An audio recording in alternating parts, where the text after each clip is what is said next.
السلام علیکم ورحمۃ اللہ وبرکاتہ۔ نحمده ونصلی علی رسولہ الکریم، اما بعد، اعوذ باللہ من الشیطان الرجیم، بسم اللہ الرحمن الرحیم۔ رب اشرح لی صدری ویسر لی امری واحلل عقدۃ من لسانی یفقہوا قولی، رب زدنی علما، آمین۔ آج انشاءاللہ ہم اپنا 12واں پارہ شروع کریں گے۔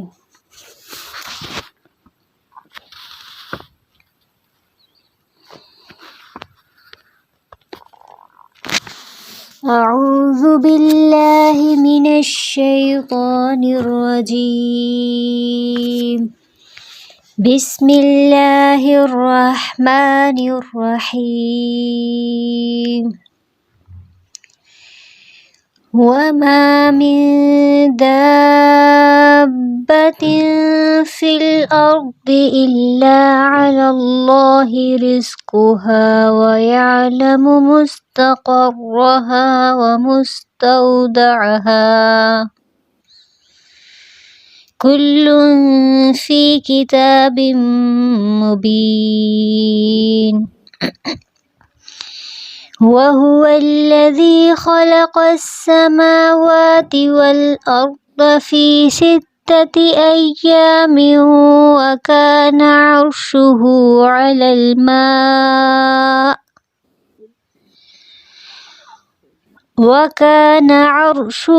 عَلَى الْمَاءِ لِيَبْلُوَكُمْ أَيُّكُمْ أَحْسَنُ عَمَلًا، وَلَئِن قُلْتَ إِنَّكُمْ مَبْعُوثُونَ مِن بَعْدِ الْمَوْتِ لَيَقُولَنَّ الَّذِينَ كَفَرُوا إِنْ هَذَا إِلَّا سِحْرٌ مُبِينٌ۔ زمین پر چلنے والے جتنے جاندار ہیں سب کی روزیاں اللہ پر ہیں، اور وہی ان کے رہنے سہنے کی جگہ کو جانتا ہے اور ان کے سونپے جانے کی جگہ کو بھی، یعنی رحم مادر میں اور پھر اس کے بعد قبر میں کس قبر میں جانا ہے، یہ سب اللہ تعالیٰ کو معلوم ہے، اور یہ سب کچھ واضح کتاب میں موجود ہے۔ ایک حدیث میں آتا ہے کہ اللہ سبحانہ وتعالیٰ نے آسمان اور زمین کی تخلیق سے 50,000 قبل مخلوقات کی تقدیر لکھی۔ اس وقت اس کا عرش پانی پر تھا۔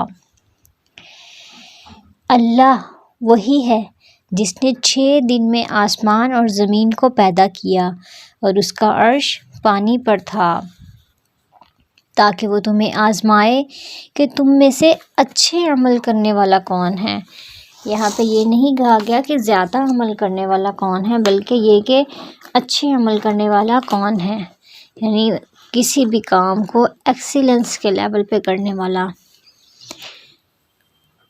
اگر آپ ان سے کہیں کہ تم لوگ مرنے کے بعد اٹھا کھڑے کیے جاؤ گے، تو کافر لوگ پلٹ کر جواب دیں گے کہ یہ تو نیرا اور صاف جادو ہے، یعنی وہ اس بات کو مانیں گے ہی نہیں کہ اس کے بعد بھی دوسری زندگی ہے۔ اور اگر ہم ان سے عذاب کو گنی چنی مدت کے لیے پیچھے ڈال بھی دیں تو یہ ضرور پکار اٹھیں گے کہ عذاب کو کون سی چیز روکے ہوئے ہے۔ سنو، جس دن وہ ان کے پاس آ گیا پھر ان سے ٹلنے والا نہیں، پھر تو جس چیز کی ہنسی اڑا رہے تھے، یعنی عذاب کی ہنسی اڑا رہے تھے، وہ انہیں گھیر لے گی۔ اگر ہم انسان کو اپنی کسی نعمت کا ذائقہ چکھا کر پھر اس سے لے لیں، یعنی کوئی بھی جو نعمت ہے وہ انسان کو ملے، پھر اس کے بعد جو ہے اس حالات جو تکلیف دہ آ جائیں، تو وہ بہت ہی نا امید اور بڑا ہی نا شکرہ بن جاتا ہے۔ اور اگر ہم اس سے کوئی نعمت چکھائیں اس سختی کے بعد جو اسے پہنچ چکی تھی، تو وہ کہنے لگتا ہے کہ بس برائیاں مجھ سے جاتی رہیں، یقیناً وہ بہت بڑا اترانے والا اور شیخی خور ہے۔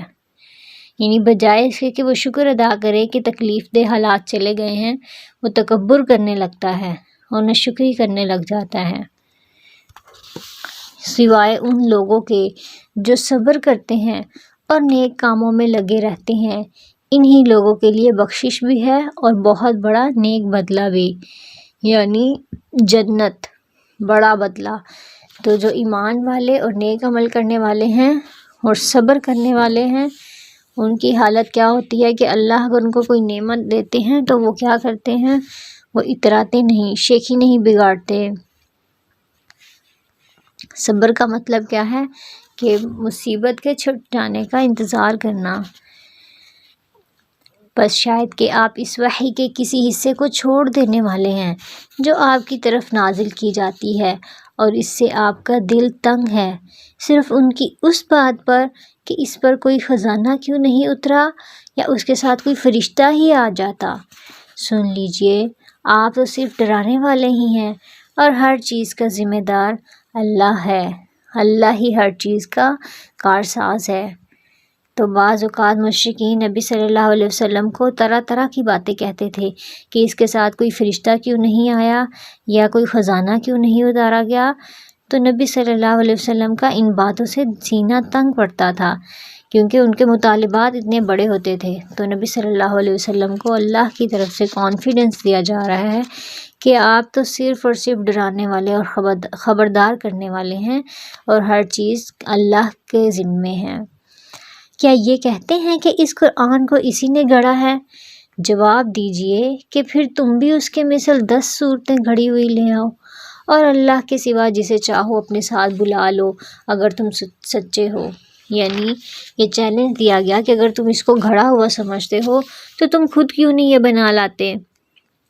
پھر اگر وہ تمہاری اس بات کو قبول نہ کریں تو تم یقین سے جان لو کہ یہ قرآن اللہ کے علم کے ساتھ اتارا گیا ہے، اور یہ کہ اللہ کے سوا کوئی معبود نہیں۔ تو کیا تم مسلمان ہوتے ہو؟ یعنی کیا تم اس بات کو مانتے ہو؟ جو شخص دنیا کی زندگی اور اس کی زینت کو ہی چاہتا ہے تو ہم ایسوں کو ان کے کل اعمال کا بدلہ یہی بھرپور پہنچا دیتے ہیں، یعنی دنیا میں ہی، اور پھر ان کے لیے کوئی بھی کمی نہیں کی جاتی۔ یعنی جو لوگ نیکی کرتے ہیں، اچھا کرتے ہیں، دعائیں صرف اور صرف دنیا کے لیے مانگتے ہیں تو اللہ سبحانہ و تعالیٰ ان کو دے دیتے ہیں، اور دنیا میں وہ گھاٹے میں نہیں رہتے۔ اور یہی لوگ ہیں جن کے لیے آخرت میں سوائے آگ کے اور کچھ نہیں ہے، اور جو کچھ انہوں نے یہاں کیا ہے وہاں سب ضائع ہو جائے گا، اور جو کچھ ان کے اعمال تھے وہ سب کے سب برباد ہونے والے ہیں، کیونکہ انہوں نے آخرت کے لیے تو کچھ کیا ہی نہیں، تو پھر وہاں ان کو کچھ ملے گا بھی نہیں۔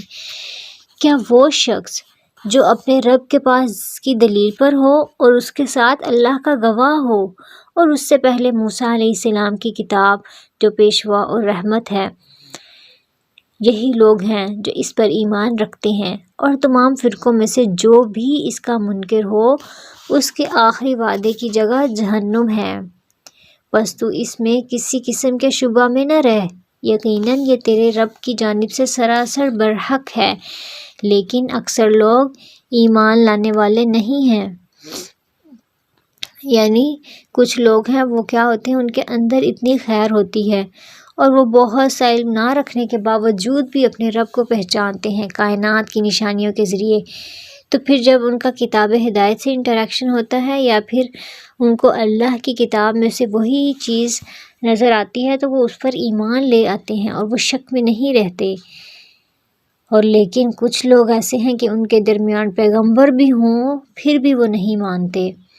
اور نبی صلی اللہ علیہ وسلم کا یہ فرمان تھا کہ ہر بچہ فطرت پر پیدا ہوتا ہے تو اس کے ماں اور باپ اس کو یہودی، نصرانی یا پھر مجوسی بنا لیتے ہیں۔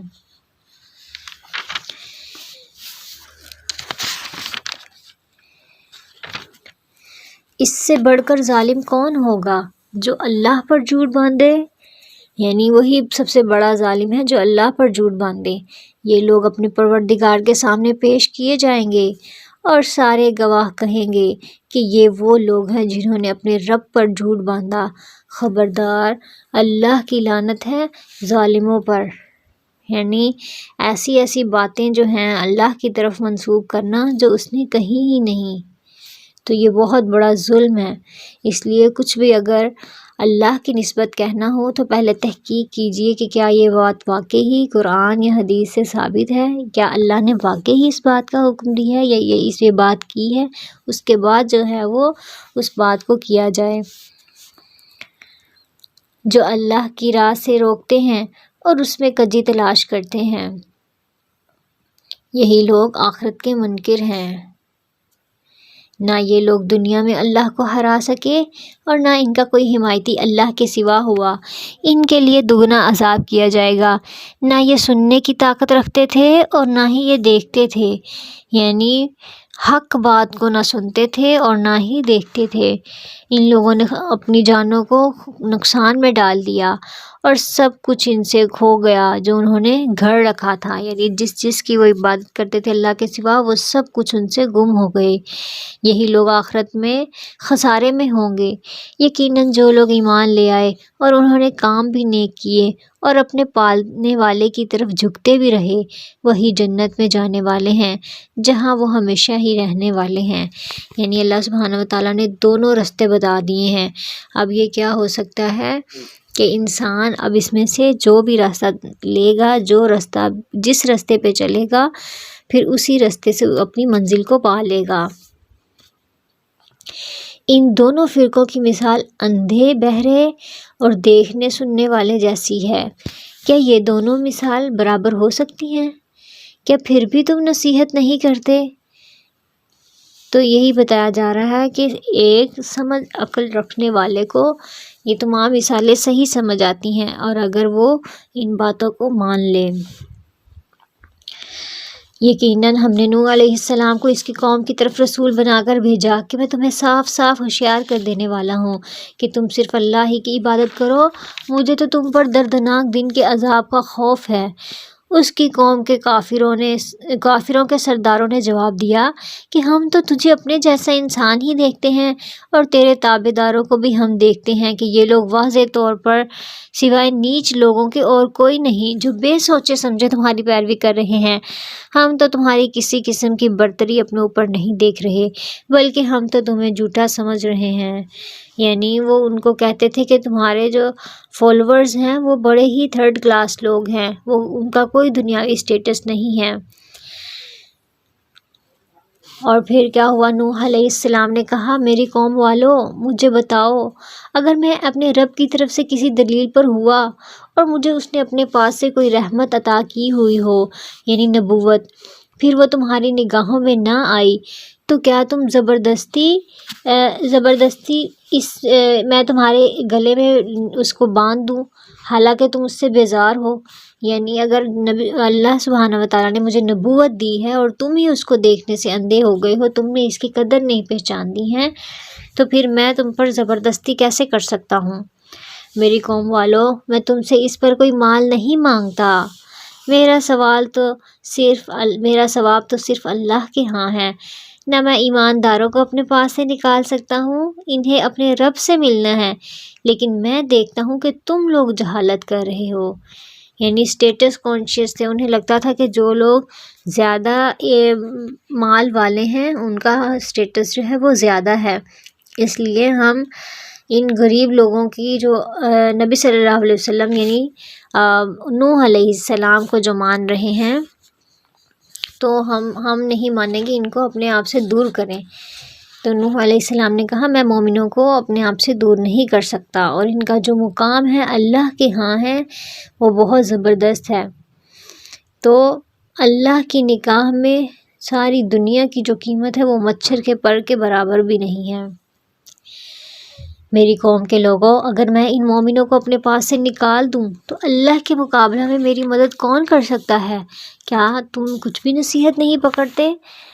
میں تم سے یہ نہیں کہتا کہ میرے پاس اللہ کے خزانے ہیں، سنو، میں غیب کا علم بھی نہیں رکھتا ہوں، اور نہ میں یہ کہتا ہوں کہ میں کوئی فرشتہ ہوں، اور نہ میں یہ کہتا ہوں کہ جن پر تمہاری نگاہیں ذلت سے پڑ رہی ہیں انہیں اللہ کوئی نعمت دے گا ہی نہیں۔ یعنی تم یہ سمجھتے ہو کہ ان لوگوں کو اللہ کسی اپنی نعمت سے نوازے گا ہی نہیں، تو یہ ایسا نہیں کہہ سکتے۔ ان کے دل میں جو ہے اسے اللہ ہی جانتا ہے، اگر میں ایسی بات کہوں گا تو میں ظالموں میں سے ہو جاؤں گا۔ تو قوم کے لوگوں نے کہا، اے نوح تو نے ہم سے بحث کر لی اور خوب بحث کر لی، اب تو جس چیز سے ہمیں دھمکا رہا ہے وہی ہمارے پاس لے آ اگر تو سچوں میں سے ہے۔ قوم نے خود پہلے نوح علیہ السلام کے ساتھ ان کی بے ادبی کی، ان کی بات نہیں مانی اور الٹا کیا کہا کہ تم ہمارے ساتھ جو بحث کر رہے ہو وہ نہ کرو، اور پھر جواب کیا دیا کہ اسے بھی اللہ ہی لائے گا اگر وہ چاہے گا، اور ہاں تم اسے ہرانے والے نہیں ہو، یعنی جو عذاب آئے گا وہ اللہ تعالیٰ ہی لے کر آ سکتے ہیں اور تم اللہ کو نہیں ہرا سکتے، اور تمہیں میری خیر خواہی کچھ بھی نفع نہیں دے سکتی، خواہ میں کتنی ہی تمہاری خیر خواہی کیوں نہ چاہوں، بشرط یہ کہ اللہ کا ارادہ تمہیں گمراہ کرنے کا ہو، وہی تم سب کا پروردگار ہے اور اسی کی طرف تم لٹائے جاؤ گے۔ کیا یہ کہتے ہیں کہ اسے خود ہی اسی نے گھڑ لیا ہے؟ تو جواب دے دو کہ اگر میں نے اسے گھڑ لیا ہوتا تو میرا گناہ مجھ پر ہے اور میں ان گناہوں سے بری ہوں جو تم کر رہے ہو۔ نوح کی طرف وحی بھیجی گئی کہ تیری قوم میں سے جو ایمان لا چکے ہیں ان کے سوا اور اب کوئی ایمان لائے گا ہی نہیں، تو ان کے کاموں پر غمگین نہ ہو، یعنی ان کو بتا دیا گیا کہ اب جتنے لوگ ایمان لے آئے ہیں بس یہی ایمان والے ہیں، اس کے بعد اب کوئی بھی نہیں لے کر آئے گا۔ ایک کشتی ہماری آنکھوں کے سامنے اور ہماری وحی سے تیار کرو، اور ظالموں کے بارے میں ہم سے کوئی بات چیت نہ کرو، وہ پانی میں ڈبو دیے جانے والے ہیں۔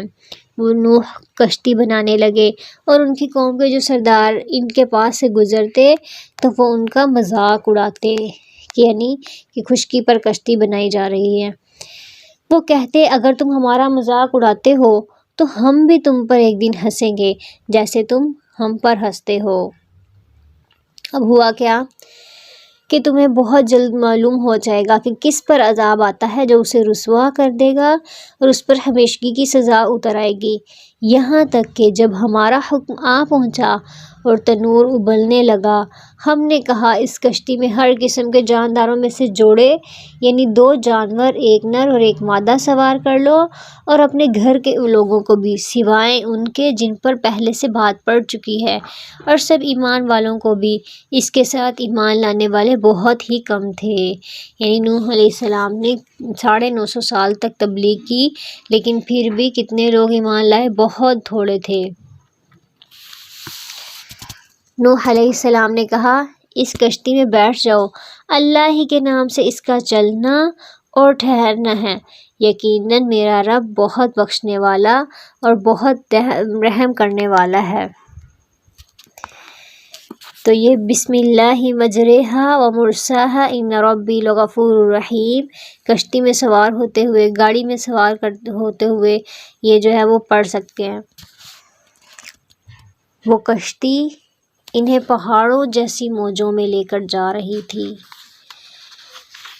اور پھر کیا ہوا؟ نوح علیہ السلام نے اپنے لڑکے کو جو ایک کنارے پر تھا پکار کر کہا اے میرے بیٹے ہمارے ساتھ سوار ہو جا اور کن میں نہ ہو، کافر لوگوں میں نہ ہو جاؤ، یعنی جو بیٹا تھا وہ بری صحبت کا شکار تھا اور اس کی دوستی جو تھی ان لوگوں کے ساتھ تھی جو دین کا مذاق اڑاتے تھے، تو پھر آخر میں بھی وہ انہی کے ساتھ ہی ہوا۔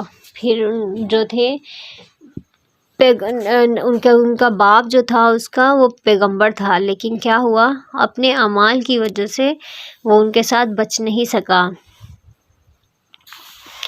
اس نے کیا جواب دیا؟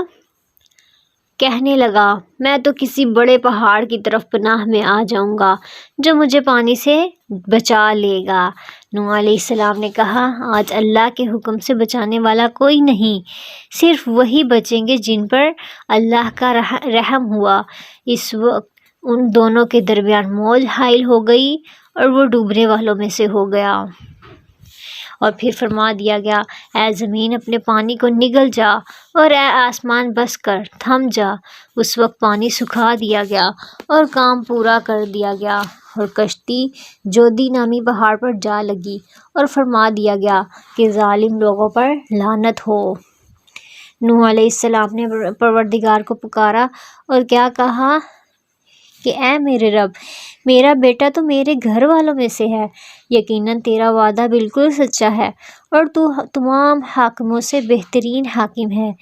یعنی جو اولاد ہوتی ہے وہ انسان کو سب سے زیادہ عزیز ہوتی ہے، تو اسی لیے نوح علیہ السلام نے بھی اللہ سبحانہ وتعالیٰ سے یہ دعا کی تھی۔ اور پھر اللہ سبحانہ وتعالیٰ نے کیا جواب دیا؟ اللہ نے فرمایا، اے نوح، یقیناً وہ تیرے گھرانے سے نہیں، اس کے کام بالکل ہی برے ہیں، اور تجھے ہرگز وہ چیز نہیں مانگنی چاہیے جس کا تجھے پوری طرح علم نہ ہو۔ میں تجھے نصیحت کرتا ہوں کہ تم جاہلوں میں سے اپنا شمار نہ کرو۔ یعنی جو اصل رشتہ ہے وہ ایمان کا رشتہ ہے، جہاں ایمان نہ ہو وہاں حسب نسب کا رشتہ بھی کٹ جاتا ہے۔ نوح علیہ السلام نے کہا، میرے پالن ہار، میں تیری ہی پناہ چاہتا ہوں اس بات سے کہ تجھ سے وہ مانگوں جس کا مجھے علم ہی نہ ہو۔ اگر تو مجھے نہ بخشے گا اور تو مجھ پر رحم نہ فرمائے گا تو میں خسارہ پانے والوں میں سے ہو جاؤں گا۔ فرمایا گیا، اے نوح، ہماری جانب سے سلامتی اور ان برکتوں کے ساتھ اترو جو تجھ پر ہیں اور تیرے ساتھ کی بہت سی جماعتوں پر، اور بہت سی امتیں ہوں گی جنہیں ہم فائدہ تو پہنچائیں گے، لیکن پھر ہماری طرف سے انہیں دردناک عذاب جو ہے وہ بھی پہنچے گا۔ اور پھر اس کے بعد یہ خبریں غیب کی خبروں میں سے ہیں جن کی وحی ہم آپ صلی اللہ علیہ وسلم کی طرف کرتے ہیں، انہیں اس سے پہلے آپ جانتے تھے اور نہ ہی آپ کی قوم۔ یعنی یہ سارے جو واقعات ہیں ان کو نبی صلی اللہ علیہ وسلم اور ان کی قوم کو ایک تفصیلی علم نہیں تھا، تو اللہ سبحانہ وتعالیٰ غیب سے آپ صلی اللہ علیہ وسلم کو یہ ساری جو ہیں وہ خبریں سنا رہے ہیں، تاکہ جو نبی صلی اللہ علیہ وسلم پر مشکلات آئی ہوئی ہیں ان پر ان کو تھوڑی تسلی دی جائے کہ پہلے پیغمبروں پر بھی کیا ہوا۔ اور اس لیے فصبر، آپ صبر کرتے رہیے، یقین جانیے کہ انجام کار پرہیزگاروں کے لیے ہیں۔ اب ہود کی بات ہو رہی ہے، اور قوم عاد کی طرف ان کے بھائی ہود کو ہم نے بھیجا۔ اس نے کہا، میری قوم والو، اللہ ہی کی عبادت کرو، اس کے سوا تمہارا کوئی معبود نہیں، تم تو صرف بہتان باندھ رہے ہو۔ اے میری قوم، میں تم سے اس کی کوئی اجرت نہیں مانگتا، میرا اجر اس کے ذمے ہے جس نے مجھے پیدا کیا ہے، تو کیا پھر بھی تم عقل سے کام نہیں لیتے؟ یعنی جو پیغمبر ہیں وہ بے لوث جو ہے اپنی قوم کی خدمت کرتے ہیں بغیر کسی مالی معاوضے کے۔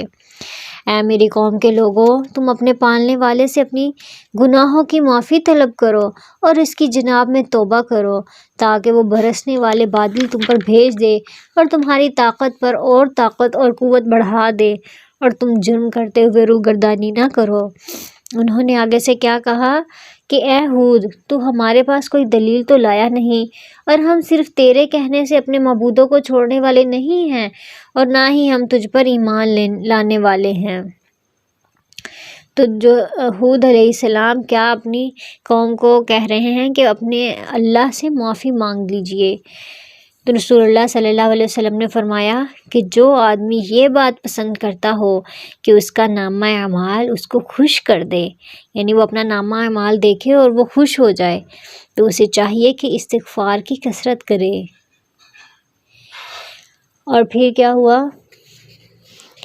بلکہ ہم تو یہی کہتے ہیں کہ تو ہمارے کسی معبود کے برے جھپٹے میں آ گیا ہے، یعنی وہ کہتے تھے کہ تمہیں ہمارے کسی معبود کی مار پڑ گئی ہے۔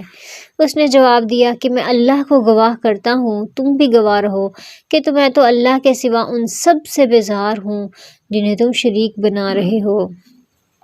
اچھا، تم سب مل کر میرے خلاف چالیں چل لو اور مجھے بالکل بھی مہلت نہ دو۔ میرا بھروسہ صرف اور صرف اللہ ہی پر ہے، اور جو میرا اور تمہارا سب کا پروردگار ہے۔ جتنے بھی پاؤں دھرنے والے ہیں، یعنی جتنے بھی جاندار ہیں، سب کی پیشانی وہی تھامے ہوئے ہے۔ یقیناً میرا رب بالکل سیدھی راہ پر ہے۔ یعنی پیغمبروں کا کانفیڈنس اور ان کی بہادری اتنی زیادہ ہے کہ وہ کھلم کھلا جو ہے اپنی قوم کو کہہ رہے ہیں کہ اگر تم میرے خلاف چالیں چلنا چاہتے ہو تو چل لو، کیونکہ تمہاری چالیں جو ہیں وہ میرے کام کچھ بھی نہیں آئیں گی، اور کیونکہ میرا بھروسہ جو ہے وہ اللہ سبحانہ وتعالیٰ پر ہے۔ پھر اگر تم روح گردانی کرو تو کرو، میں تو تمہیں وہ پیغام پہنچا چکا ہوں جو تمہاری طرف بھیجا گیا، جو مجھے تمہاری طرف بھیجا گیا۔ میرا رب تمہارے قائم مقام اور لوگوں کو کر دے گا، تم اس کا کچھ بھی نہ بگاڑ سکو گے، بے شک میرا رب ہر چیز پر نگہبان ہے۔ اور جب ہمارا حکم آ پہنچا تو ہم نے ہود کو اور اس کے مسلمان ساتھیوں کو اپنی خاص رحمت سے نجات دی، اور ہم نے ان سب کو سخت عذاب سے بچا لیا۔ یہ تھی قوم عاد جنہوں نے اپنے رب کی آیتوں کا انکار کیا اور اس کے رسولوں کی نافرمانی کی، اور ہر ایک سرکش نافرمان کے حکم کی تابعداری کی۔ دنیا میں ان کے پیچھے لعنت لگا دی گئی اور قیامت کے دن بھی۔ دیکھ لو، قوم عاد نے اپنے رب سے کفر کیا، ہود کی قوم عاد پر دوری ہو۔ اور قوم سمود کی طرف ان کے بھائی صالح علیہ السلام کو بھیجا گیا۔ اس نے کہا، اے میری قوم، تم اللہ کی عبادت کرو، اس کے سوا تمہارا کوئی معبود نہیں۔ اسی نے تمہیں زمین سے پیدا کیا ہے اور اس نے اسی زمین میں تمہیں بسایا ہے، بس تم اس سے معافی طلب کرو اور اس کی طرف رجوع کرو، بے شک میرا رب ہے، قریب ہے اور دعاؤں کا قبول کرنے والا ہے۔ انہوں نے کہا، صالح، اس سے پہلے بھی تو ہم تجھ سے بہت امیدیں لگائے ہوئے تھے، کیا تو ہمیں ان کی عبادتوں سے روک رہا ہے جن کی عبادت ہمارے باپ دادا کرتے چلے آئے ہیں؟ ہمیں تو اس دین میں حیران کن شک ہے جس کی طرف تو ہمیں بلا رہا ہے۔ یعنی وہ کہنے لگے، تم تو ہماری امیدوں کا سہارا تھے کہ تم تو بڑے بریلینٹ انسان ہو، لیکن تم نے کیا کیا، تم نے ہمیں اس رستے کی طرف لگانا شروع کر دیا ہے جس رستے پر ہم نہیں ہیں، یعنی ایک اللہ کی طرف سے لگانا شروع کر دیا اور ہمارے بتوں سے ہی ہمیں دور کرنا شروع کر دیا ہے۔ اس نے جواب دیا، اے میری قوم کے لوگوں، ذرا مجھے یہ تو بتاؤ کہ اگر میں اپنے رب کی طرف سے کسی مضبوط دلیل پر ہوا اور اس نے مجھے اپنے پاس سے رحمت عطا کی ہوئی، اور پھر اگر میں نے اس کی نافرمانی کر لی، تو کون ہے جو اس کے مقابلے میں میری مدد کرے؟ تو تم تو میرا نقصان ہی بڑھا رہے ہو۔ اے میری قوم، یہ اللہ کی بھیجی ہوئی اونٹنی ہے جو تمہارے لیے ایک معجزہ ہے، اب تم اسے اللہ کی زمین میں کھاتی ہوئی چھوڑ دو اور اسے کسی طرح کی ایذا نہ دو، ورنہ فوری عذاب تمہیں پکڑ لے گا۔ پھر بھی ان لوگوں نے اس اونٹنی کے پاؤں کاٹ ڈالے۔ اس پر صالح علیہ السلام نے کہا، اچھا، تم اپنے گھروں میں 3 دن تک تو رہ لو، یہ وعدہ جھوٹا نہیں ہے۔ پھر جب ہمارا فرمان آ پہنچا تو ہم نے صالح کو ان پر ایمان لانے والوں کو اپنی رحمت سے بچا لیا اور اس دن کی رسوائی سے بھی بچا لیا۔ یقیناً آپ کا رب بہت قوی ہے اور غالب ہے۔ اور ظالموں کو بڑے زور کی چنگاڑ نے آ دبوچا، پھر تو وہ اپنے گھروں میں اوندے ہی پڑے ہوئے رہ گئے، یعنی جیسے پرندے گرتے ہیں نا مر کے، ویسے ہی اس زلزلے سے وہ سب کے سب اوندے منہ جا کر گرے، جیسے وہ وہاں کہیں آباد ہی نہیں ہوئے تھے، حالانکہ وہ بڑی شان و شوکت سے زندگی بسر کر رہے تھے، لیکن ایک آواز نے اور ایک زلزلے نے ان کی ساری شوکت کو ختم کر دیا۔ آگاہ رہو، قوم سمود نے اپنے رب سے کفر کیا، سن لو، سمودیوں پر پھٹکار ہے۔ اور ہمارے بھیجے ہوئے پیغمبر ابراہیم علیہ السلام کے پاس خوشخبری لے کر گئے، یعنی فرشتے، اور سلام کہا، انہوں نے بھی سلام کا جواب دیا، اور پھر بغیر کسی تاخیر کے گائے کا بھنا ہوا بچڑا لے کر آ گئے، یعنی مہمان نوازی اتنی زبردست کرتے ہیں۔ اور پھر اب دیکھا کہ ان کے ہاتھ تو اس طرف پہنچ ہی نہیں رہے، یعنی کھانے کی طرف تو پہنچ ہی نہیں رہے، تو پھر کیا ہوا، ان سے اجنبیت محسوس کر کے دل ہی دل میں ان سے خوف کرنے لگے۔ انہوں نے کہا، ڈرو نہیں، کیونکہ ہم قوم لوط کی طرف بھیجے ہوئے آئے ہیں۔ تو مہمان نوازی کے بھی اصول ہیں۔ نبی صلی اللہ علیہ وسلم نے فرمایا کہ جو شخص اللہ اور آخرت کے دن پر ایمان رکھتا ہے، اسے چاہیے کہ اپنے مہمان کی عزت کرے، اور خوب خدمت اور خاطر مدارت صرف ایک دن اور رات ہے، اور مہمانی 3 دن ہوتی ہے، اس کے بعد جو کیا جائے وہ صدقہ ہوتا ہے۔ اور پھر کوئی آدمی مہمان کے لیے اپنی استطاعت سے بڑھ کر تکلف نہ کرے۔ جب وہ مہمانوں کے ہاتھ کھانے کی طرف نہیں پہنچے تو ابراہیم علیہ السلام نے سمجھا کہ کوئی مشکوک معاملہ ہے، یعنی کچھ اچھے ارادے سے نہیں آئے، کیونکہ جو مہمان پانی نہ پیے، کھانا نہ کھائے اور مہمانی قبول کرنے سے انکار کر دے تو پھر وہی ان کو خوف محسوس ہوا۔ تو پھر فرشتوں نے ان کو کلیئر کیا کہ ہم ایک مشن پر آئے ہیں اور تمہیں خوشخبری دینے آئے ہیں۔ اس کی بیوی جو کھڑی ہوئی تھی وہ ہنس پڑی، تو ہم نے اسے اسحاق کی اور اسحاق کے پیچھے یعقوب کی خوشخبری دی۔ تو وہ کیا کہنے لگی، ہائے میری کم وقتی، یا ویلتا، میرے ہاں اولاد کیسے ہو سکتی ہے، یعنی انہیں تعجب ہوا، میں تو خود بڑھیاں ہوں اور یہ میرے خاوند بھی بڑی عمر کے ہیں، یقیناً یہ تو بڑی ہی عجیب بات ہے۔ فرشتوں نے کیا کہا کہ تو اللہ کی قدرت سے تعجب کر رہی ہے، تم پر اے اس گھر کے لوگوں اللہ کی رحمت اور برکتیں نازل ہوں، یعنی ابراہیم علیہ السلام ان کے گھر والوں کو فرشتوں نے یہ دعا دی، بے شک اللہ تعالیٰ حمد و ثنا اور کا سزاوار اور بڑی شان والا ہے، بہت بزرگی والا ہے۔ اور پھر جب ابراہیم کا ڈر اور خوف جاتا رہا اور اسے بشارت بھی پہنچ چکی تو ہم سے قوم لوط کے بارے میں کہنے سننے لگے، یعنی وہ اب قوم لوط کے بارے میں اب ان سے باتیں کرنے لگے، پوچھنے لگ گئے۔ یقیناً ابراہیم بہت ہی تحمل والے، نرم دل اور اللہ کی جانب جھکنے والے تھے۔ تو کیا یعنی ان کے دل نرم تھے، اس لیے وہ انہیں کہہ رہے تھے کہ وہاں پہ لوط بھی ہیں تو کس طرح ان پر عذاب آئے گا اور اس طرح کی بات۔ تو اللہ سبحانہ و تعالیٰ نے کیا ان کو کہا کہ اے ابراہیم اس خیال کو چھوڑ دیجئے، آپ کے رب کا حکم آ پہنچا ہے اور ان پر نہ ٹالے جانے والا عذاب ضرور آنے والا ہے۔ جب ہمارے بھیجے ہوئے فرشتے لوط کے پاس پہنچے تو وہ ان کی وجہ سے بہت غمگین ہوئے اور دل ہی دل میں کڑھنے لگے اور کہنے لگے کہ آج کا دن بڑی مصیبت کا دن ہے۔ یعنی فرشتے جو تھے وہ نوجوانوں کی شکل میں آئے تھے، تو اس وجہ سے ان کو اپنی قوم کا پتہ تھا کہ وہ ان کے پیچھے ضرور آئیں گے، تو اس وجہ سے وہ کہہ رہے تھے کہ یہ دن بہت پریشانی کا دن ہے ان کے لیے، کہ ان کے مہمان آئے ہیں اور ان کی جو قوم ہے وہ ان کے ساتھ کس طرح سے بدکاری کرے گی۔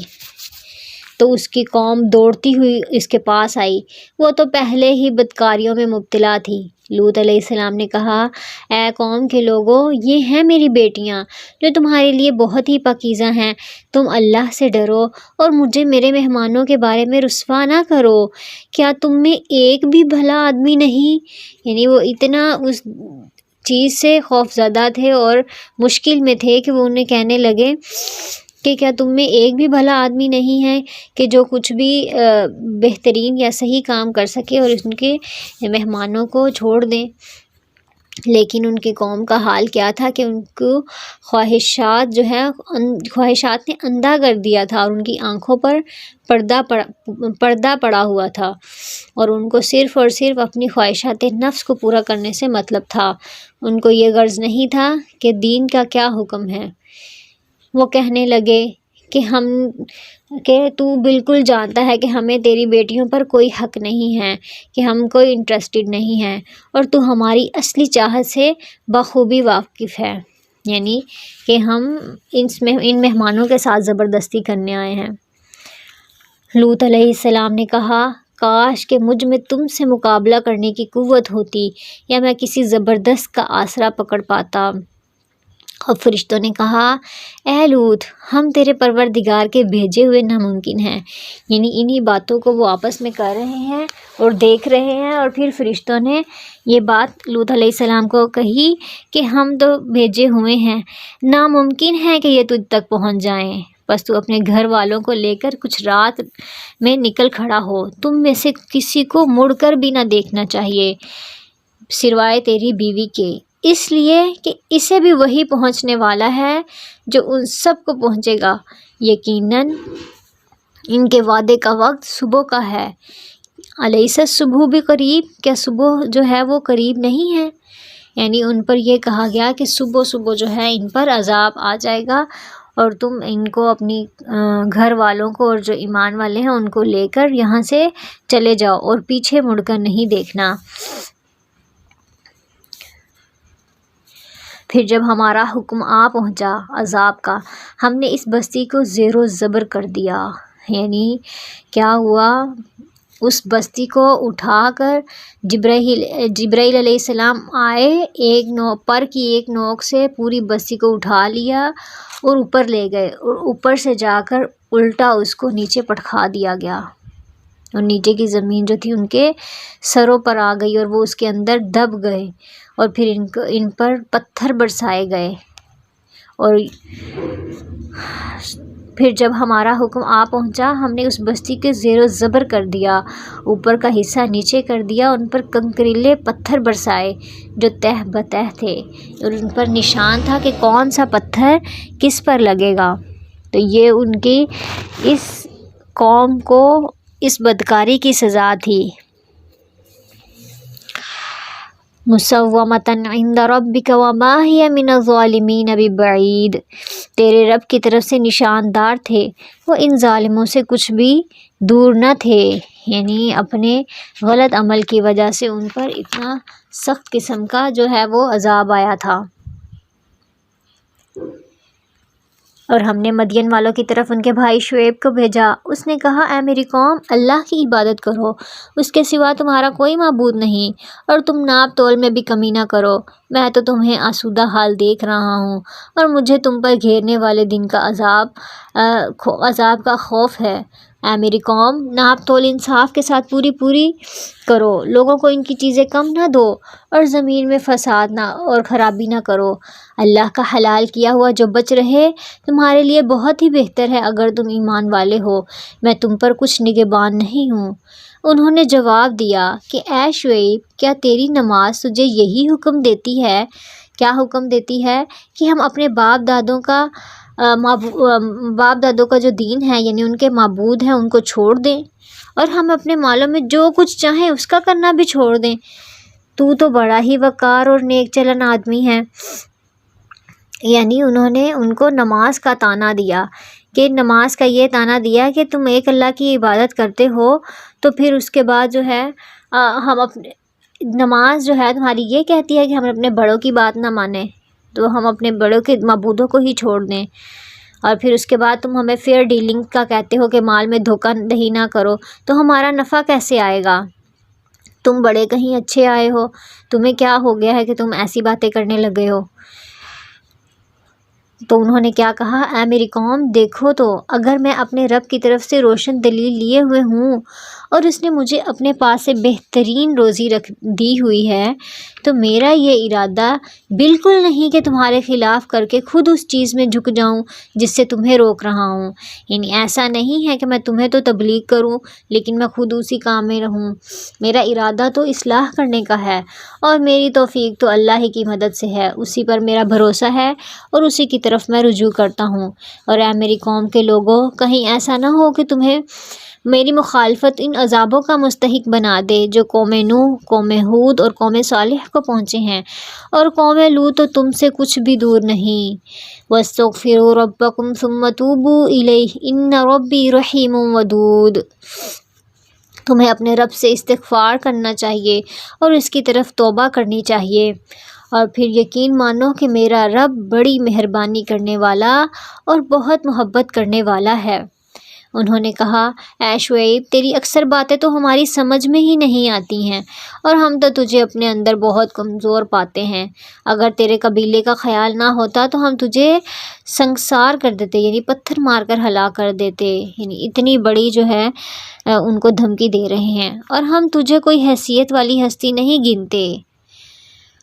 اور انہوں نے جواب دیا کہ اے میری قوم کے لوگوں، کیا تمہاری نزدیک میرے قبیلے کے لوگ اللہ سے بھی زیادہ ذی عزت ہیں کہ تم نے اسے پس پشت ڈال دیا ہے، اور پھر میرا رب جو کچھ تم کر رہے ہو سب کو گھیرے ہوئے ہے۔ اے میری قوم، تم اپنی جگہ عمل کیے جاؤ، میں بھی عمل کر رہا ہوں، تمہیں معلوم ہو جائے گا کہ کس کے پاس وہ عذاب آتا ہے جو اسے رسوا کر دے گا، اور کون ہے جو جھوٹا ہے۔ تم بھی انتظار کرو اور میں بھی تمہارے ساتھ منتظر ہوں۔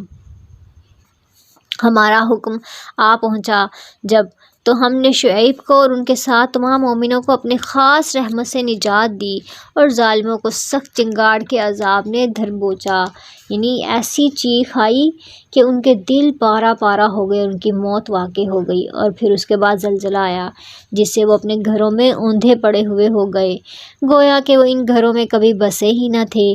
آگاہ رہو، مدین کے لیے بھی ویسی ہی دوری ہے جیسی دوری سمود کو ہوئی، اور یقیناً ہم نے موسیٰ علیہ السلام کو اپنی آیات اور روشن دلیلوں کے ساتھ بھیجا تھا فرعون اور اس کے سرداروں کی طرف۔ پھر بھی ان لوگوں نے فرعون کے احکام کی پیروی کی، اور فرعون کا حکم کوئی درست تھا ہی نہیں۔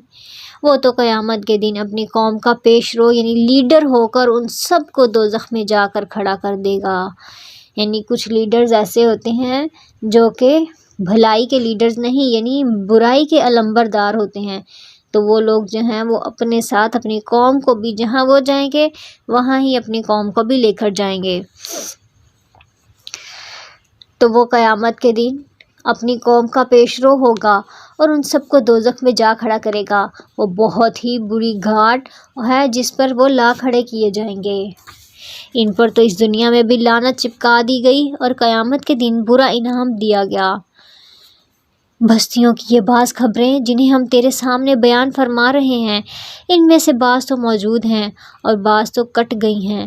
ہم نے ان پر کوئی ظلم نہیں کیا، بلکہ خود انہوں نے ہی اپنے آپ پر ظلم کیا، اور انہیں ان کے معبودوں نے کوئی فائدہ نہ پہنچایا جنہیں وہ اللہ کے سوا پکارا کرتے تھے، جبکہ تیرے پروردگار کا حکم آ پہنچا، بلکہ اور ان کا نقصان ہی انہوں نے بڑھا دیا۔ وَكَذَلِكَ أَخْذُ رَبِّكَ إِذَا أَخَذَ الْقُرَىٰ وَهِيَ ظَالِمَةٌ، تیرے پروردگار کی پکڑ کا کیا طریقہ ہوتا ہے؟ یہی طریقہ ہوتا ہے کہ جب کہ وہ بستیوں کے رہنے والے ظالموں کو پکڑتا ہے تو اس کی پکڑ نہایت دکھ دینے والی اور نہایت ہی سخت ہے۔ یعنی اللہ سبحانہ وتعالیٰ مہلت بھی دیتے ہیں، اور پھر جب پکڑ آتی ہے تو انتہائی سخت پکڑ آتی ہے۔ یقیناً اس میں ان لوگوں کے لیے نشان عبرت ہے جو قیامت کے عذاب سے ڈرتے ہیں، وہ دن جس میں سب لوگ جمع کیے جائیں گے، اور وہ دن ہے جس میں سب حاضر کیے جائیں گے۔ اسے ہم جو ملتوی کرتے ہیں وہ صرف ایک مدت معین تک ہے۔ جس دن وہ آ جائے گی کسی کی مجال نہ ہوگی کہ اللہ کی اجازت کے بغیر کوئی بات بھی کر لے، سو ان میں کوئی بدبخت ہوگا اور کوئی نیک بخت ہوگا۔ جو بدبخت ہوں گے وہ دوزخ میں ہوں گے، وہاں چیخیں گے، چلائیں گے، یعنی ان کے لیے سانس لینا بھی چلانا ہوگا اور سانس خارج کرنا بھی دھارنا ہوگا، اور جہنمیوں کی آوازیں گدے کی طرح ہوں گی، اور جہنمی خون کے آنسو روئیں گے۔ رسول اللہ صلی اللہ علیہ وسلم نے فرمایا، بے شک جہنمی جہنم میں اتنا روئیں گے کہ اگر ان کے آنسو میں کشتی چلا دی جائے تو وہ چل پڑے، اور وہ پانی کے آنسو کی جگہ خون کے آنسو روئیں گے، اور وہ وہیں ہمیشہ رہنے والے ہیں جب تک کہ آسمان و زمین برقرار ہیں، سوائے اس وقت کے جو تمہارا رب چاہے۔ یقیناً آپ کا رب جو چاہے کر گزرتا ہے۔ لیکن جو نیک بخت ہیں وہ جنت میں ہوں گے جہاں وہ ہمیشہ رہیں گے جب تک آسمان اور زمین باقی رہے، مگر جو تیرا پروردگار چاہے۔ یہ بے انتہا بخشش ہے۔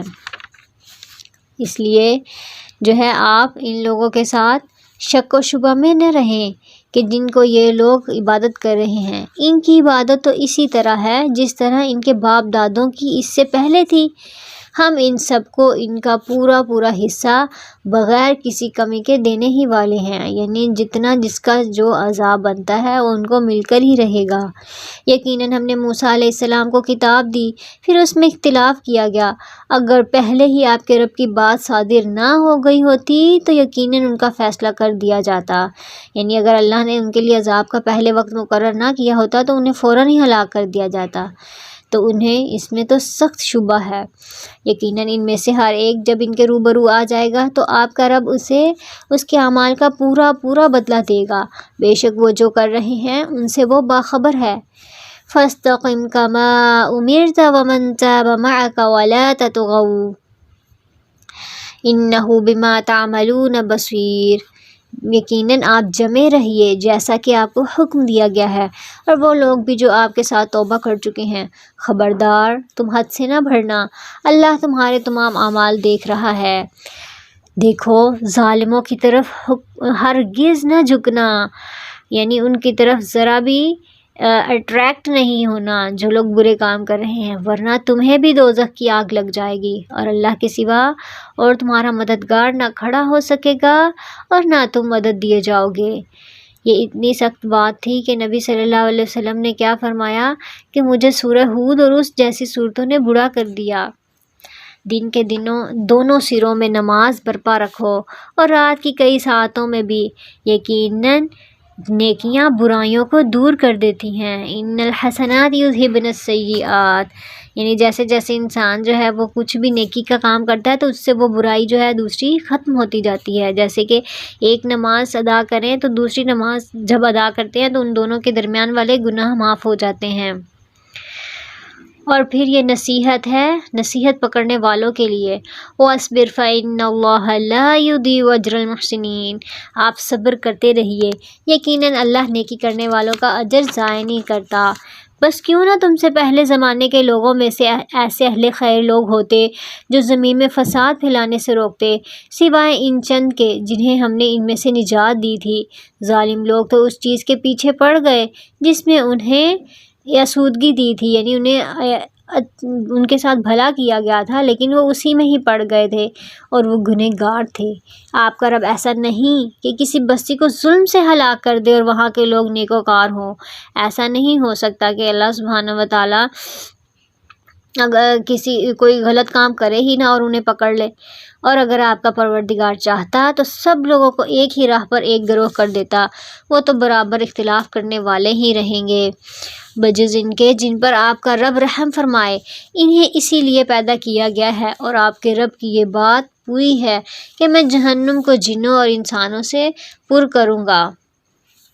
رسولوں کے سب احوال ہم آپ کے سامنے آپ کی دل کی تسکین کے لیے بیان کر رہے ہیں۔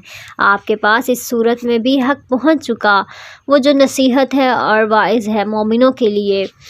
اور کہہ دیجئے ان لوگوں سے جو ایمان نہیں لاتے کہ تم اپنے طور پر عمل کرو، ہم بھی عمل کر رہے ہیں، اور تم بھی انتظار کرو، ہم بھی انتظار کر رہے ہیں، اور اللہ کے لیے ہے آسمانوں اور زمین کا غیب، اور پھر اسی کی طرف تمام معاملات کا رجوع ہوگا، اور تجھے اس کی عبادت کرنی چاہیے، اسی پر بھروسہ رکھنا چاہیے، اور جو کچھ بھی تم کرتے ہو اللہ اس سے بے خبر نہیں۔ سورہ یوسف۔ بسم اللہ الرحمن الرحیم۔ الف لام را، تلک آیات الکتاب المبین، انا انزلناہ قرآنا عربیا لعلکم تعقلون، نحن نقص عليك أحسن القصص بما أوحينا إليك هذا القرآن وإن كنت من قبله لمن الغافلين، إذ قال يوسف لأبيه يا أبت إني رأيت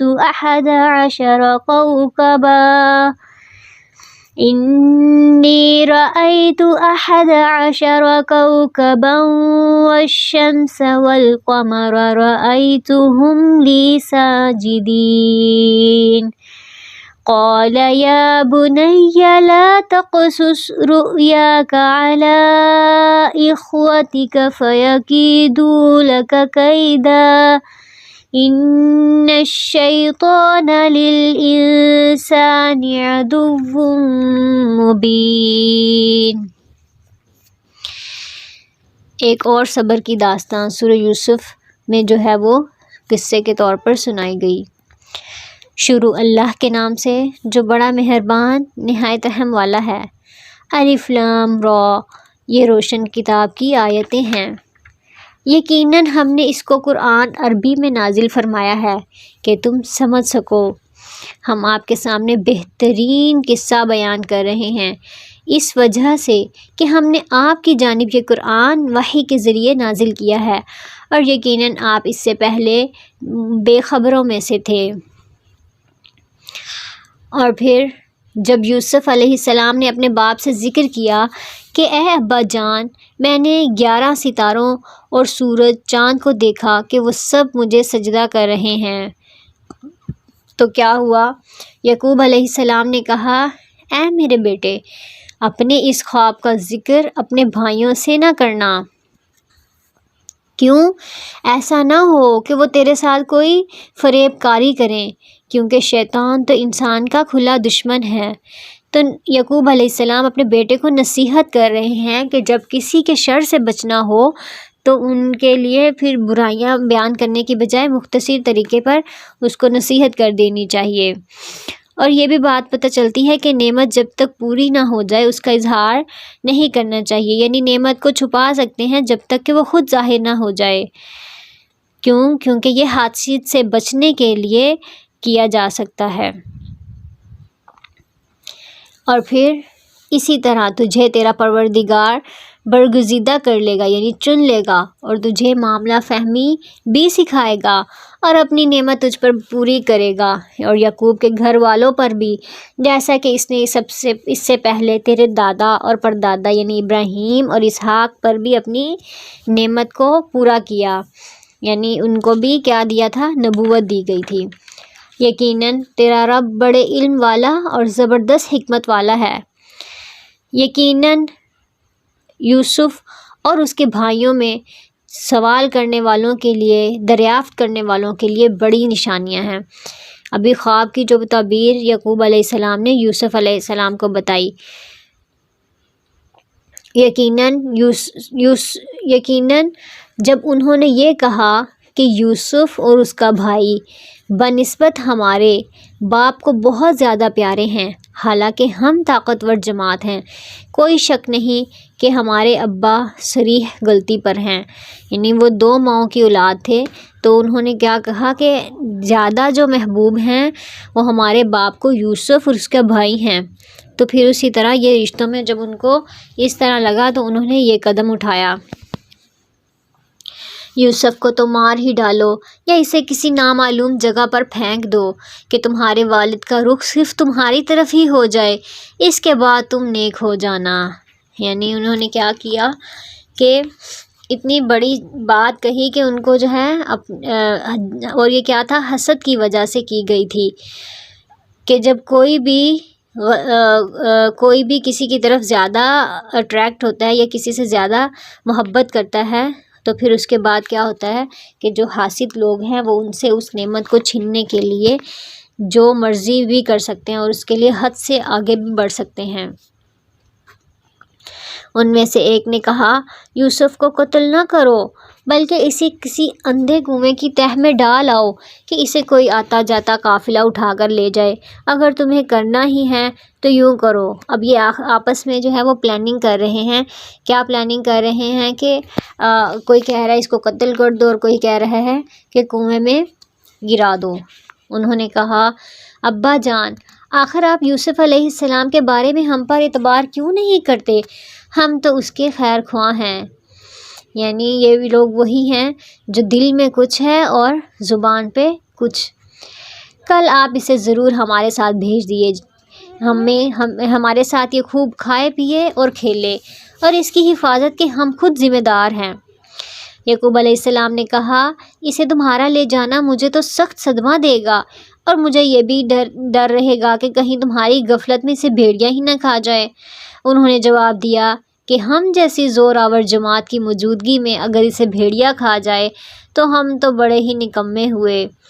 اور پھر جب اسے لے گئے اور سب نے مل کر ٹھان لیا کہ کسی غیر آباد کنویں میں پھینک دیں اس کو، تو ہم نے یوسف علیہ السلام کی طرف وحی کی کہ یقیناً وقت آ رہا ہے کہ تو انہیں اس ماجرا کی خبر اس حال میں دے گا کہ وہ جانتے ہی نہ ہوں گے۔ اور عشاء کے وقت وہ سب اپنے باپ کے پاس روتے ہوئے پہنچے اور کہنے لگے، ابا جان ہم تو آپس میں دوڑ میں لگ گئے اور یوسف علیہ السلام کو ہم نے مال اسباب کے پاس چھوڑ دیا تو اسے بھیڑیا کھا گیا۔ آپ تو ہماری بات مانیں گے ہی نہیں، خواہ ہم بالکل ہی سچے ہوں، یعنی اگر ہم سچے بھی ہوئے تو پھر بھی آپ ہماری بات نہیں مانیں گے یوسف علیہ السلام کے معاملے میں۔ اور یوسف کے کرتے کو جھوٹ موٹ کے خون سے خون آلود بھی کر لائے۔ باپ نے کہا، یوں نہیں بلکہ تم نے اپنے دل ہی سے ایک بات بنا لی ہے۔ فَصَبْرٌ جَمِيلٌ وَاللَّهُ الْمُسْتَعَانُ عَلَىٰ مَا تَصِفُونَ۔ میں تو صبر ہی بہتر ہے اور تمہاری بنائی ہوئی باتوں پر اللہ ہی سے مدد طلب کی جا سکتی ہے۔ اور صبر جمیل کون سا صبر ہوتا ہے جس میں کوئی شکوے شکایتیں نہیں ہوتی، ہر ایک کو اپنی کہانی غموں کی نہیں سنائی جاتی۔ 3 باتیں صبر میں سے ہیں، اپنی تکلیف کو بیان نہ کرنا اور اپنی مصیبت کا ذکر نہ کرنا اور نہ ہی اپنے آپ کو پاک قرار دینا۔ اور پھر یوسف علیہ السلام نے جب یعقوب علیہ السلام نے اپنا خدشہ اظہار کیا تھا کہ کہیں ایسا نہ ہو کہ اس کو بیڑیا ہی لے جائے، تو بچوں نے وہی بہانہ جو تھا وہ آ کر جھوٹ بول دیا کہ بیڑیا کھا گیا۔ اور پھر کیا ہوا، ایک قافلہ آیا، انہوں نے اپنے پانی لانے والے کو بھیجا، اس نے اپنا ڈول لٹکا دیا، وہ کہنے لگا، واہ خوشی کی بات ہے، یہ تو ایک لڑکا ہے۔ انہوں نے اسے مال تجارت قرار دے کر چھپا دیا، یعنی یہ ہو سکتا تھا انہیں کہ یہ تجارت کا مال ہے، اس کو ہم فروخت کر دیں گے، اور اللہ اس سے باخبر تھا جو وہ کر رہے تھے، اور انہوں نے اسے بہت سی ہلکی قیمت پر گنتی کے چند درہموں میں ہی بیچ ڈالا۔ وہ تو یوسف کے بارے میں بہت ہی بے رغبت تھے، یعنی انہیں کوئی بھی انٹرسٹ نہیں تھا یوسف علیہ السلام سے، تو انہوں نے کیا کیا، ایسے ہی جو ہے تھوڑی سی قیمت میں بیچ دیا۔ تو کتنے ہی حسین تھے یوسف علیہ السلام، لیکن ان کی قیمت جو ہے وہ کتنی تھوڑی لگی۔ اور اسی طرح کئی جو اچھے لوگ ہوتے ہیں ان کی بھی ناقدری ہوتی ہے، تو اس پر رنج نہیں کرنا چاہیے بلکہ اچھے دنوں کا انتظار کرنا چاہیے۔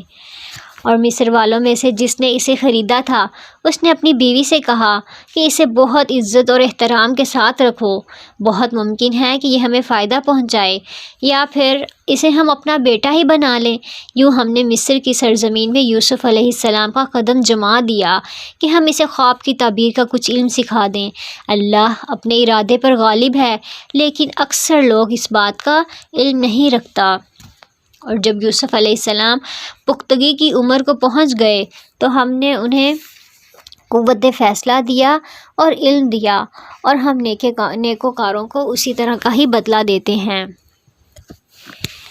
اور پھر اس عورت نے جس کے گھر میں یوسف علیہ السلام تھے، یوسف کو بہلانا پھسلانا شروع کر دیا، اور وہ اپنے نفس کی نگرانی چھوڑ دے اور دروازے بند کر کے کہنے لگی، لو آ جاؤ۔ یوسف علیہ السلام نے کہا، اللہ کی پناہ، وہ میرا رب ہے، مجھے اس نے بہت اچھی طرح رکھا ہے، اور بے انصافی کرنے والوں کا بھلا نہیں ہوتا، یعنی ظالم لوگ کبھی بھی کامیاب نہیں ہوتے۔ اس عورت نے یوسف کی طرف ارادہ کیا، اور یوسف اس کا ارادہ کرتے اگر وہ اپنے پروردگار کی دلیل نہ دیکھ لیتے۔ یوں ہی ہوا، اس واسطے کہ ہم اس سے برائی اور بے حیائی دور کر دیں، بے شک وہ ہمارے چنے ہوئے بندوں میں سے تھا۔ اور دونوں دروازے کی طرف بھاگے، اور اس عورت نے یوسف کا کرتا پیچھے کی طرف سے کھینچ کر پھاڑ ڈالا، اور دروازے کے پاس ہی عورت کا شوہر دونوں کو مل گیا۔ تو وہ کہنے لگی کہ جو شخص تیری بیوی کے ساتھ برا ارادہ کرے، بس اس کی سزا یہی ہے کہ اسے قید کر دیا جائے یا کوئی دردناک سزا دی جائے۔ تو کیا ہوا، اب اس نے پورے کا پورا اپنا رویہ ہی بدل لیا، اور یوسف علیہ السلام نے کیا کہا کہ یہ عورت مجھے پھسلا رہی تھی، اور عورت کے قبیلے کے ہی ایک شخص نے گواہی دی کہ اگر اس کا کرتا آگے سے پھٹا ہوا ہو تو عورت سچی ہے اور یوسف جھوٹ بولنے والوں میں سے، اور اگر اس کا کرتا پیچھے کی جانب سے پھاڑا گیا ہے تو عورت جھوٹی ہے اور یوسف سچوں میں سے ہے۔ خاوند نے جو دیکھا کہ یوسف کا جو کرتا ہے وہ پیچھے کی جانب سے پھاڑا گیا ہے تو صاف کہہ دیا کہ یہ تو تم عورتوں کی چال بازی ہے، بے شک تمہاری چال بازی بہت بڑی ہے۔ اب یوسف اس بات کو اگنور کرو اور اے عورت تو اپنے گناہ سے توبہ کرو، بے شک تو ہی گنہگاروں میں سے ہے۔ اور پھر شہر کی عورتوں میں اس چیز کا چرچا ہونے لگا کہ عزیز کی بیوی اپنے جوان غلام کو اپنا مطلب نکالنے کے لیے بہلانے لگی ہے، تو ان کے دل میں یوسف کی محبت بیٹھ گئی ہے۔ ہمارے خیال میں تو وہ صریح گمراہی میں ہے۔ اس نے جب ان کی اس غیبت کا حال سنا تو ان سب کو بلوا لیا اور ان کے لیے ایک مجلس مرتب کی اور کہا، ان میں سے ہر ایک کو چھری دی اور کہا، اے یوسف ان کے سامنے چلے آؤ۔ ان عورتوں نے جب اسے دیکھا تو بہت بڑا جانا اور اپنے ہاتھ کاٹ لیے اور زبان سے نکل گیا، حاشا للہ، یہ انسان تو ہرگز نہیں، یہ تو کوئی بڑا ہی بزرگ اور فرشتہ ہے۔ یعنی اتنے خوبصورت تھے اور اس کے بعد ان کا جو ہے اس چیز سے انہوں نے اپنے ہاتھ ہی زخمی کر لیے۔ اس وقت عزیز مصر کی بیوی نے کہا، یہی ہیں جن کے بارے میں تم تانے دے رہی تھی، میں نے ہر چند اس سے اپنا مطلب حاصل کرنا چاہا لیکن یہ بال بال بچا رہا، اور جو کچھ میں اس سے کہہ رہی ہوں اگر یہ نہ کرے گا تو یقیناً یہ قید کر دیا جائے گا اور بے شک یہ بہت ہی بے عزت ہوگا۔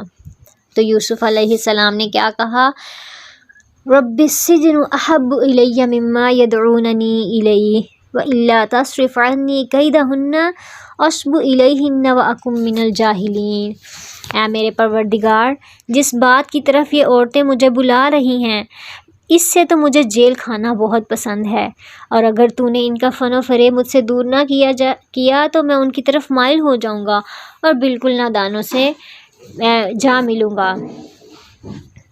اس کے رب نے اس کی دعا قبول کر لی اور ان عورتوں کی چالیں ان سے پھیر دیں، یقیناً وہ سننے والا خوب جاننے والا ہے۔ پھر ان تمام نشانیوں کے دیکھ لینے کے بعد بھی انہیں یہی مصلحت معلوم ہوئی کہ یوسف کو کچھ مدت کے لیے قید میں ہی رکھا جائے۔ اس کے ساتھ 2 جوان اور جیل میں داخل ہوئے۔ ان میں سے ایک نے کہا کہ میں نے خواب میں اپنے آپ کو شراب نچوڑتے دیکھا ہے، اور دوسرے نے کہا میں نے اپنے آپ کو دیکھا ہے کہ میں اپنے سر پر روٹی اٹھائے ہوئے ہوں جس میں سے پرندے کھا رہے ہیں۔ ہمیں آپ اس کی تعبیر بتائیے، ہمیں تو آپ بڑے خوبیوں والے شخص دکھائی دیتے ہیں۔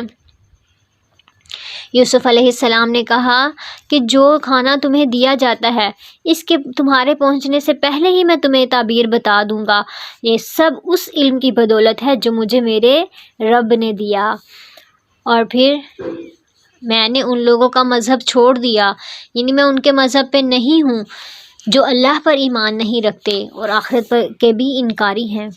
میں اپنے باپ دادوں کے دین کا پابند ہوں، یعنی ابراہیم، اسحاق اور یعقوب علیہ السلام کے دین کا۔ ہمیں ہرگز یہ شان شایان نہیں کہ ہم اللہ کے ساتھ کسی کو بھی شریک کریں۔ ہم پر اور تمام اور لوگوں پر اللہ کا یہ خاص فضل ہے، لیکن اکثر لوگ کیا ہیں، ناشکری کرتے ہیں۔ اے میری قید کے ساتھیوں، کیا بہت زیادہ رب بہتر ہے یا ایک اللہ زبردست طاقتور؟ اس کے سوا تم جن کی بھی پوجا کرتے ہو وہ سب نام کے نام ہی ہیں، بس وہ نام ہیں، اس کے علاوہ کچھ نہیں، جو تم نے اور تمہارے باپ دادوں نے خود ہی گڑھ لیے ہیں۔ اللہ نے ان کی دلیل نازل نہیں کی۔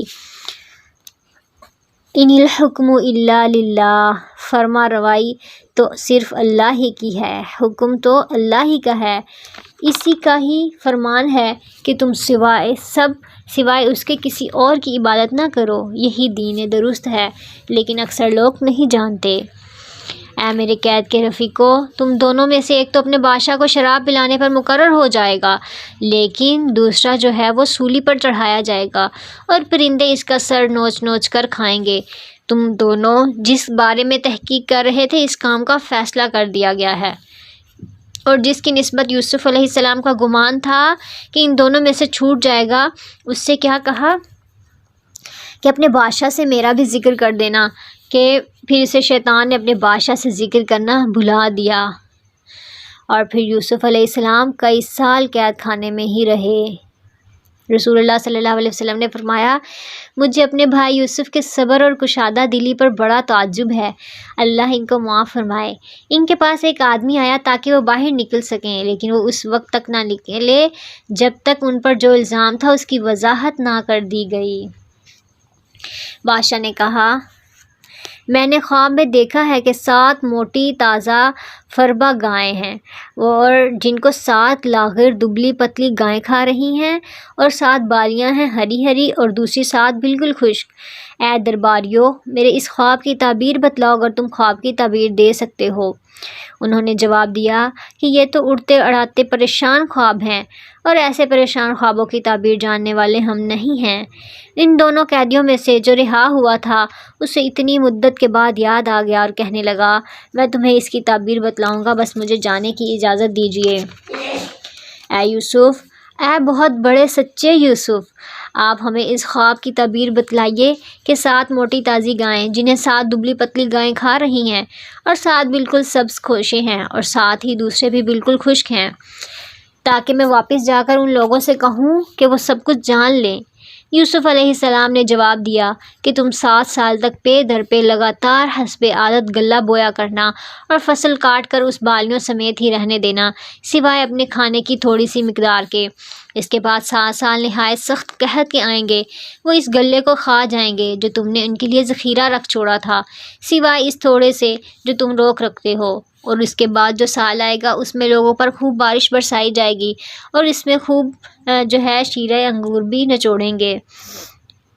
تو بادشاہ نے کیا کہا، یوسف علیہ السلام کو میرے پاس لے کر آؤ۔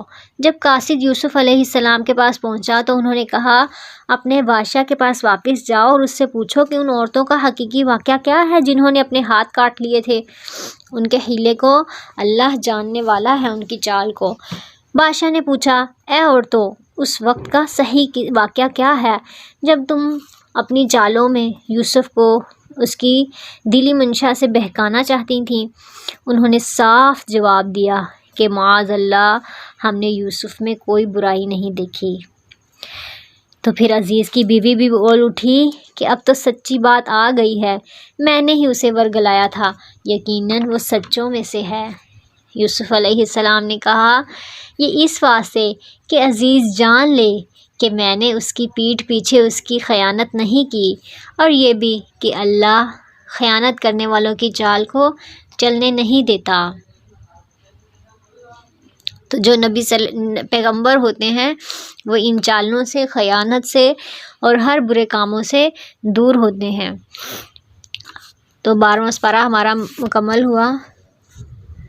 ابھی جو ہے ہمیں اللہ سبحانہ و تعالیٰ اس پر عمل کرنے کی توفیق دے اور صبر ایسا عطا فرمائے جو کہ ہمارے لیے بہترین ہو۔ اور اس میں جو ہے اس واقعے میں، یوسف علیہ السلام کے واقعے میں بہت بڑی جو ہے نشانیاں ہیں ان لوگوں کے لیے جو عقل سے کام لیں۔ اور پھر یوسف علیہ السلام کے صبر کا واقعہ کہ کس طرح انہوں نے بھائیوں سے اور ہر جگہ سے ان کو مشکلات اور پریشانیاں ملتی گئیں، لیکن انہوں نے صبر کیا اور پھر ان کو ان کے صبر کا فائدہ بھی پہنچا۔ سبحان ربک رب العزت عما یصفون وسلام علی المرسلین والحمد للہ رب العالمین۔ سبحانک اللہم وبحمدک اشہد ان لا الہ الا انت استغفرک واتوب الیک۔ آمین۔ السلام علیکم ورحمۃ اللہ وبرکاتہ۔